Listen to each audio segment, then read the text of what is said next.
और आप देख रहे हैं ओन जी के यूट्यूब चैनल। फ्रेंड, जैसे कि आप जानते हो, इस समय आपके एसएससी दिल्ली पुलिस कांस्टेबल के एग्जाम चल रहे हैं। ठीक है दोस्तों, आज का जो एग्जाम था हमारा 17 नवंबर फर्स्ट शिफ्ट का एग्जाम खत्म हो चुका है। फ्रेंड, आज की इस वीडियो में मैं आपको बताऊंगा 17 नवंबर फर्स्ट शिफ्ट में जीके जिसमें कौन कौन से क्वेश्चन पूछे गए थे। चलिए फ्रेंड, स्टार्ट करते हैं पहले क्वेश्चन से। और दोस्तों, मैं आपको विथ एक्स्ट्रा फैक्ट के साथ बताऊंगा, ठीक है, ताकि दोस्तों आपको आने वाले एग्जाम में यहाँ से क्वेश्चन देखने को मिल जाएंगे। ठीक है, चलिए फ्रेंड, पहले क्वेश्चन की बात करते हैं। आज का दोस्तों हमारा पहला क्वेश्चन पूछा गया था, तूतीकोरिन बंदरगाह कहाँ पर स्थित है। तो फ्रेंड, तूतीकोरिन बंदरगाह तमिलनाडु में स्थित है। ठीक है, ये आपको ध्यान रखना है। इसके अलावा मैं आपको अन्य बंदरगाहों की बात करता हूँ। ठीक है, इसके अलावा बात करते हैं पारादीप बंदरगाह। तो ये कहाँ पर है। तो फ्रेंड, पारादीप बंदरगाह उड़ीसा राज्य में है। ठीक है, ये भी आपको ध्यान रखना है। आने वाले उससे यहाँ से शिफ्ट में यहाँ से क्वेश्चन पूछ सकते हैं। ठीक है, इसके अलावा बात करते हैं विशाखापट्टनम। तो विशाखापट्टनम बंदरगाह कहाँ पर है। तो ये आंध्र प्रदेश राज्य में स्थित है। ठीक है, ये भी आपको ध्यान रखना है। इसके अलावा बात करते हैं एन्नोर बंदरगाह, तूतीकोरिन बंदरगाह और चेन्नई बंदरगाह। ये तीनों बंदरगाह कहाँ पर है। तो ये तमिलनाडु में स्थित है। ठीक है, ये आपको ध्यान रखना है। इसके अलावा बात करते हैं हम कोचीन बंदरगाह। तो ये कहाँ पर है। तो ये केरल राज्य में स्थित है। ठीक है, इसके अलावा बात करते हैं मंगलोर बंदरगाह। तो मंगलोर बंदरगाह कहाँ पर है फ्रेंड। तो ये कर्नाटक राज्य में स्थित है। ठीक है, ठीक है, ठीक है फ्रेंड। इसके अलावा मरमगांव बंदरगाह। तो ये कहाँ पर है। तो ये गोवा राज्य में स्थित है। इसके अलावा नाहवा शेवा बंदरगाह। तो ये कहाँ पर है। तो ये महाराष्ट्र राज्य में स्थित है। ठीक है, अच्छा दोस्तों, नाहवा शेवा बंदरगाह को पंडित जवाहरलाल नेहरू बंदरगाह के नाम से भी जाना जाता है। ठीक है, ये भी आपको ध्यान रखना है।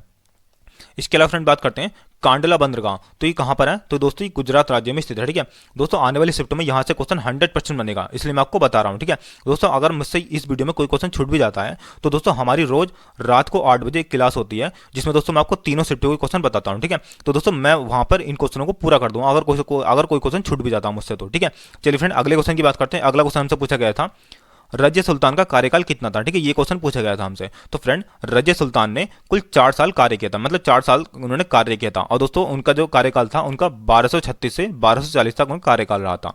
यानी कि दोस्तों रजिया सुल्तान ने केवल भारत पर 4 साल ही इन्होंने राज किया था। ठीक है, कब से कब तक। तो 1236 से 1240 तक इन्होंने राज किया था। अच्छा फ्रेंड, रजिया सुल्तान ये किसकी बेटी थी। तो फ्रेंड, रजिया सुल्तान जो थी ये इल्तुतमिश की पुत्री थी। ठीक है, ये भी आपको ध्यान रखना। आने वाली शिफ्टों में दोस्तों यहाँ से क्वेश्चन बन सकता है कि रजिया सुल्तान किसकी पुत्री थी। तो फ्रेंड, ये इल्तुतमिश की पुत्री थी। ठीक है, और इन्होंने भारत पर केवल 4 साल तक ही राज किया था। अच्छा फ्रेंड, यहाँ से एक और क्वेश्चन बन सकता है कि भारत की पहली मुस्लिम महिला कौन थी। तो फ्रेंड, ये भी रजिया सुल्तान ही थी। ये भी आपको ध्यान रखना है। ठीक है, रजिया सुल्तान दोस्तों भारत की पहली मुस्लिम महिला शासक थी। ठीक है, तो इतना आपको ध्यान रखना है। नेक्स्ट क्वेश्चन फ्रेंड हमसे पूछा गया था, फ्रेंड अगर आपको हमारी वीडियो थोड़ी सी भी अच्छी लगती है तो हमारी वीडियो को लाइक और चैनल को सब्सक्राइब जरूर कर देना। ठीक है, अगला क्वेश्चन फ्रेंड हमसे पूछा गया था, मंगल पांडे को फांसी कब दी गई थी। तो फ्रेंड, मंगल पांडे को फांसी दी गई थी 8 अप्रैल 1857 को। ये आपको ध्यान रखना है। ठीक है, और दोस्तों क्यों दी गई थी इनको फांसी। तो इन्होंने क्या किया था, इन्होंने बंगाल के बैरकपुर छावनी में मंगल पांडे ने कारतूस का इस्तेमाल करने से मना कर दिया था। कारतूस होते हैं दोस्तों गोली जो होती है ना, जो बंदूक की गोली होती है, उनको बोलते हैं कारतूस। ठीक है, तो दोस्तों इन्होंने कारतूस का इस्तेमाल करने से मना कर दिया था, इसलिए मंगल पांडे को फांसी दी गई थी। ठीक है, और दोस्तों मंगल पांडे ने एक नारा भी दिया था, उस नारे का नाम है मारो फिरंगियों को। ठीक है, ये भी नारा दिया था उन्होंने मंगल पांडे ने, इसलिए दोस्तों मंगल पांडे को फांसी पर चढ़ा दिया गया था अंग्रेजों के द्वारा। ठीक है, तो ये आपको ध्यान रखना है। नेक्स्ट क्वेश्चन की बात करते हैं दोस्तों। अगला क्वेश्चन हमसे पूछा गया था, अच्छा फ्रेंड, 1857 की क्रांति के समय जो गवर्नर थे उस समय कौन थे दोस्तों। तो वो थे लॉर्ड कैनिंग। ठीक है, ये भी आपको ध्यान रखना। ठीक है फ्रेंड, अगला क्वेश्चन फ्रेंड हमसे पूछा गया था, तराइन का दूसरा युद्ध कब हुआ था। तो फ्रेंड, ये क्वेश्चन पूछा गया था। ठीक है, तराइन का दूसरा युद्ध कब हुआ था। तो फ्रेंड, तराइन का दूसरा युद्ध 1192 में लड़ा गया था। ठीक है, और दोस्तों किस किस के मध्य लड़ा गया था ये। तो ये पृथ्वी, ठीक है, मतलब पृथ्वीराज तृतीय, जिसको पृथ्वीराज चौहान के नाम से भी जाना जाता है। तो दोस्तों पृथ्वीराज चौहान और मोहम्मद गोरी के मध्य लड़ा गया था। इसमें पृथ्वीराज चौहान हार गए थे। ठीक है, दूसरे वाले युद्ध में पृथ्वीराज चौहान हार गए थे। इसके अलावा तराइन का जो प्रथम युद्ध लड़ा गया था वो 1191 में लड़ा गया था।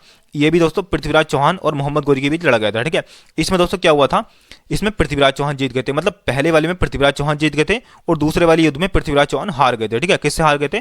तो मोहम्मद गोरी से हार गए थे। तो ये आपको ध्यान रखना। ठीक है, और दोनों युद्ध दोस्तों पृथ्वीराज चौहान और मोहम्मद गोरी के बीच मध्य लड़े गए थे। ठीक है, पहले वाले में दोस्तों कौन हारा था। तो पहले वाले में मोहम्मद गोरी हारे थे और दूसरे वाले में कौन हारे थे फ्रेंड। तो दूसरे वाले में पृथ्वीराज चौहान हार गए थे। ठीक है, तो ये आपको ध्यान रखना। ठीक है, और दोस्तों तराइन का दूसरा युद्ध 1192 ईस्वी में लड़ा गया था। ठीक है, तो इतना आपको ध्यान रखना है। नेक्स्ट क्वेश्चन की बात करते हैं फ्रेंड। अगला क्वेश्चन हमसे पूछा गया था,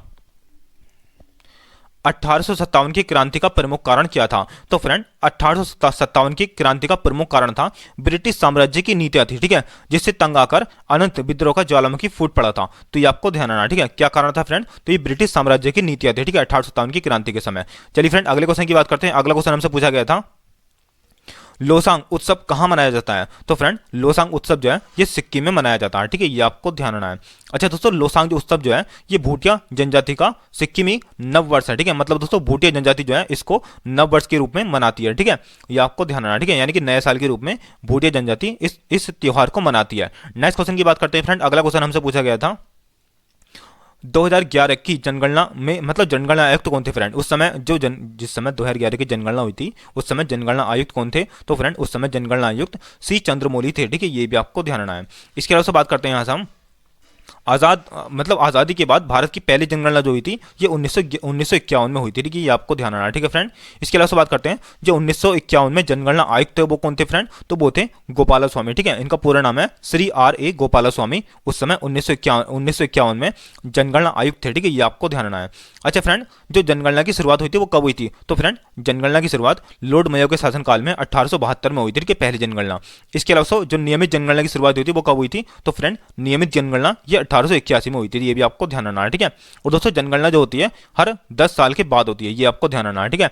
नेक्स्ट क्वेश्चन की बात करते हैं फ्रेंड। अगला क्वेश्चन हमसे पूछा गया था प्रसिद्ध सरोदवादक कौन है, ठीक है, ये क्वेश्चन पूछा गया था। तो दोस्तों मैं आपको जितने भी प्रसिद्ध व्यक्ति हैं सरोदवादक से संबंधित मैं आपको सारे व्यक्तियों के नाम बताता हूं, ठीक है। पहले व्यक्ति हैं दोस्तों ये प्रसिद्ध हैं, ठीक है, इनका नाम दोस्तों अमजद अली खान, ठीक है, ये प्रसिद्ध सरोदवादक हैं। इसके अलावा बात करते हैं हम इसके अलावा उस्ताद अलाउद्दीन खान, ये भी सरोदवादक हैं। इसके अलावा अमजद अली खान ये भी सरोदवादक हैं। इसके अलावा आयन अली खान ये भी सरोदवादक हैं। इसके अलावा अमान अली, ठीक है, ये भी सरोदवादक हैं।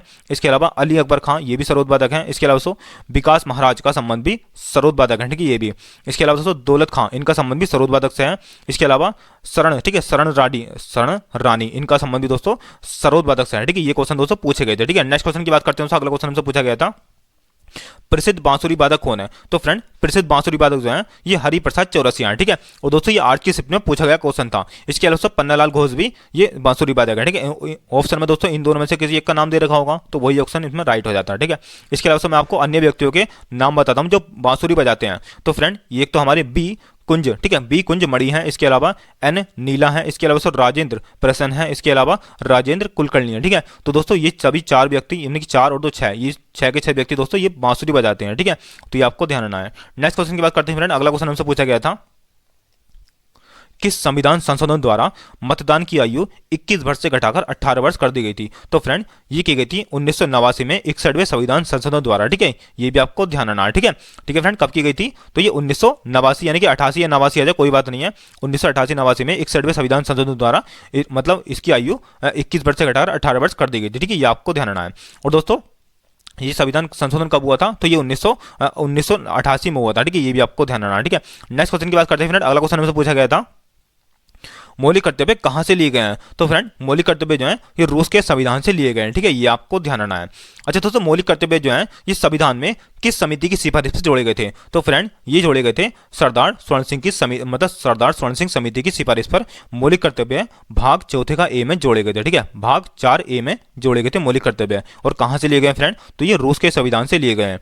अच्छा फ्रेंड मौलिक कर्तव्य जो है ये किस संविधान संशोधन द्वारा जोड़े गए थे? तो फ्रेंड मौलिक कर्तव्य 42वें संविधान संशोधन द्वारा 1976 में जोड़े गए थे, ठीक है। अच्छा दोस्तों मैं आपको 10 के 10 मौलिक कर्तव्य बताता हूं। पहला मौलिक कर्तव्य है फ्रेंड हमारा संविधान का पालन करते हुए राष्ट्रीय ध्वज और राष्ट्रीय गान का सम्मान करना।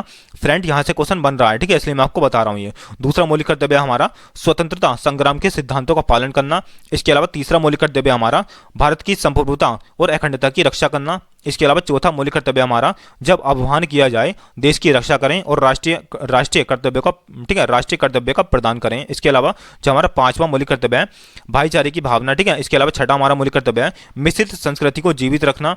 इसके अलावा 7वां है हमारा प्राकृतिक पर्यावरण की रक्षा करना। इसके अलावा 8वां है वैज्ञानिक सोच विकसित करना। इसके अलावा 9वां मौलिक कर्तव्य हमारा सार्वजनिक संपत्ति को सुरक्षित रखना। इसके अलावा 10वां मौलिक कर्तव्य हमारा फ्रेंड उत्कृष्टता के लिए प्रयास करना, ठीक है।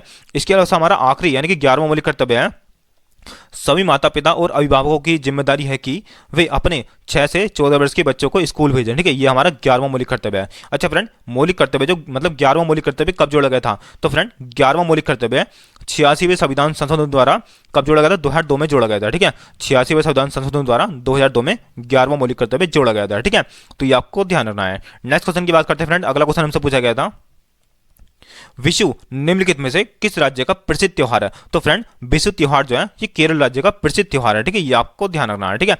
अच्छा दोस्तों, इस वीडियो की पीडीएफ जो है आप इस वीडियो के डिस्क्रिप्शन से ले सकते हो, ठीक है। नेक्स्ट क्वेश्चन की बात करते हैं। अगला क्वेश्चन हमसे पूछा गया था, कौन सा अनुच्छेद राज्यपाल की अध्यादेश बनाने की शक्ति से संबंधित है? तो फ्रेंड ये अनुच्छेद है 213, ठीक है, ये आपको ध्यान रखना है। अच्छा फ्रेंड, राज्यपाल को मतलब राज्यपाल की नियुक्ति कौन करता है? तो फ्रेंड राज्यपाल की नियुक्ति करते हैं भारत के राष्ट्रपति, ठीक है।